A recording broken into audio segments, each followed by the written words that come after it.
Hi, my name's Phil. I like talking about politics, and in this video I like to discuss an interesting feature of Putin's three-day special operation in Ukraine, which has its first anniversary today.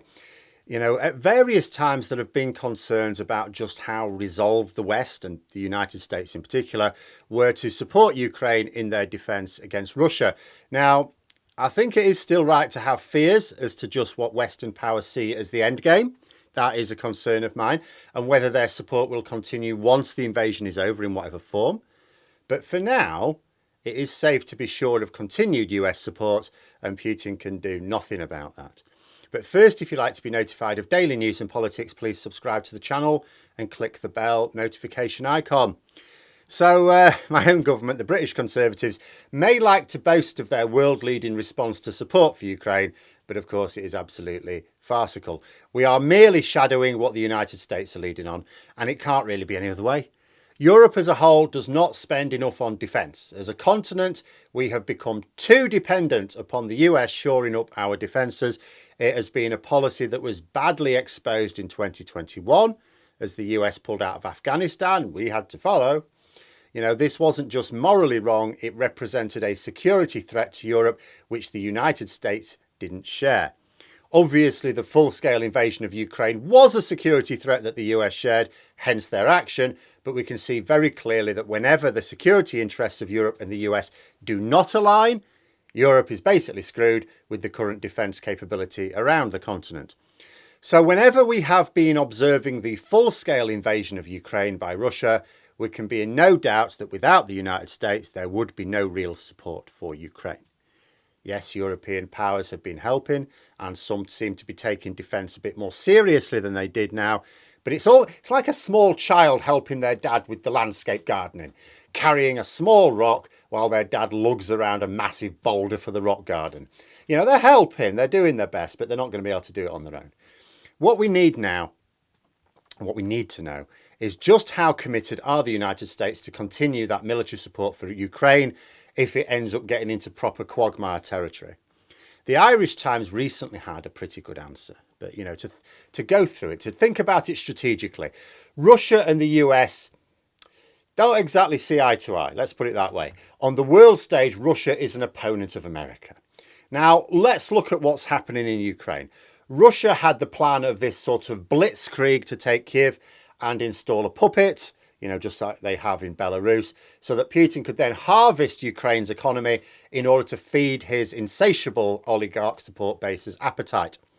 They've run out of assets to divvy up in Russia itself, so they need more.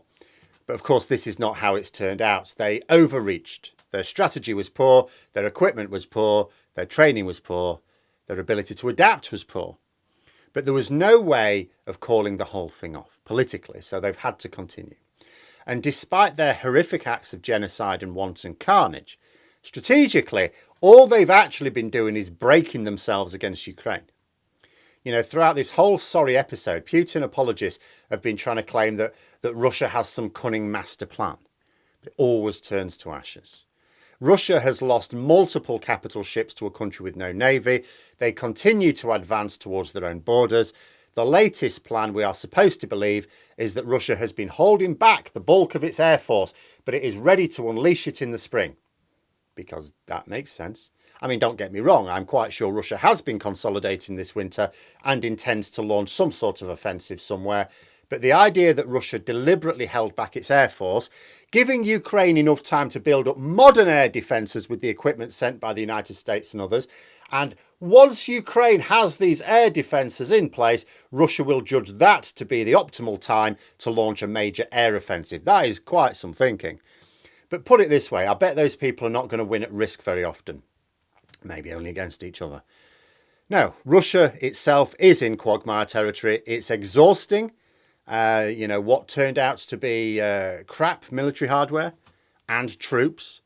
Putin can launch a load of new recruits at Ukraine, but they won't be soldiers. Soldiers are trained. There's nobody to train a large conscription force. Those who would be capable of training them are either freezing or dead in a ditch. So the recruits are essentially cannon fodder. They'll be shown which way round the rifle points. Off you go, son.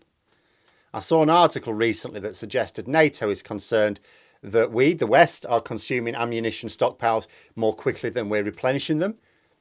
But surely, as a result of that warning, we have the capacity to increase that replenishment. But how much more true will that fear be for Russia?